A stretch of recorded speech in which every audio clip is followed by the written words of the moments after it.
Group পর্ব আর super 8-এর লড়াই কাটিয়ে এখন 2026 টি-20 বিশ্বকাপে শুরু হচ্ছে পরিসমাপ্তির মহারণ। প্রথম সেমিফাইনালে এমন দুই দল মুখোমুখি হচ্ছে যাদের শিরোপা করার ইতিহাসে বৈশ্বিক ক্রিকেট সমর্থকদের যেকোনো এক দলকে বেছে নিতে কষ্টে ফেলবে বেশ। একপাশে স্বাগতিক ভারতের কাছ থেকে ফেভারিটের তকমা কেড়ে নিয়ে সেমিফাইনালের একমাত্র অপরাজিত দল দক্ষিণ আফ্রিকা, আর অন্যদিকে এমন নকআউট ম্যাচে দুর্দান্ত খেলার অভিজ্ঞতা থাকা নিউজিল্যান্ড।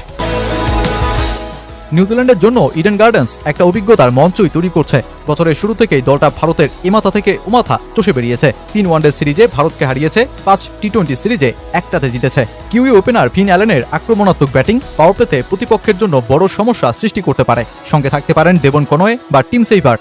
অলরাউন্ডার রাচিন রবীন্দ্রর গিয়ার বদলানোর ক্ষমতা আর গ্লেন ফিলিপস ও ড্যারিল মিচেলের শেষের দিকের আক্রমণের ভিত। আর একেবারে শেষে 7 নম্বরে অধিনায়ক মিচেল স্যান্টনারের ইনিংসে গতি বাড়ানো।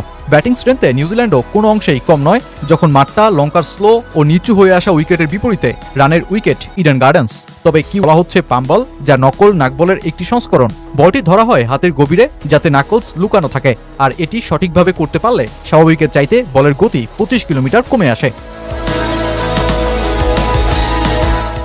গোটা আসরে দক্ষিণ আফ্রিকা কিছুটা ঠেকেছে শুধুই আফগানিস্তানের বিপক্ষে। সেই ডাবল সুপার ওভার ম্যাচের পর দলটা আর কোনো শিথিলতা দেখায়নি। Quinton de Kock, Ryan Rickelton, Aiden মার্ক্রামকে নিয়ে গড়া প্রোটিয়া টপ অর্ডার চলমান আসরের সেরা সাফল্যেই নাম বসিয়েছে। আর এই ব্যাটিং বিভাগ পরাস্ত হলেও মিডল অর্ডারও বিস্ফোরক ব্যাটিংয়ের মাধ্যমে চাপ ধরে রাখতে পারে। ব্যাটিংয়ের দক্ষতার পাশাপাশি বোলিংয়েও তো দলটা সমসাফল্যে এগোচ্ছে। দলটার আক্রমণাত্মক বৈচিত্র্যময় বোলিং বিভাগে কাগিসো রাবাদার টেস্ট স্টাইলের লেন্থ, মার্কো জেনসেনের বামাতি বাউন্স আর লুঙ্গি দলে চাপ ফেলবে ওদের বোলিং বিভাগ। পেস আক্রমণে দলটার চেহারা এখনও স্পষ্ট নয়। এই বিভাগকে নেতৃত্ব দেওয়া ম্যাট হ্যান্ডি বাবা হওয়ায় দেশে ফিরে গেছেন। তার জায়গায় জ্যাকব ডাফি ও কাইল জেমিসন সুযোগ পেলে কতটা সুবিধা করতে পারেন, তাই এখন বড় প্রশ্ন। তার উপর দক্ষিণ আফ্রিকার ব্যাটিং লাইন আপ নিউজিল্যান্ডের এমন বোলিং আক্রমণের বিপক্ষে ভালোই মানিয়ে যায়, যেখানে বাহাতি পেস বা রহস্যময় স্পিনারের অভাব রয়েছে। প্রোটিয়া ব্যাটিং লাইন আপটাই গড়ে তোলা হয়েছে যথেষ্ট পরিকল্পনা মাফিক। আপনি যদি তুমুল ফর্মে থাকা এইডেন মার্ক্রামকে শুরুতেই বাহাতি স্পিন দিয়ে থামাতে চান, তবে অপর পাশে থাকা দুজন বাহাতি আপনাকে তুলোধনা করতে চাইবে যারা স্পিন ভালো খেলেন।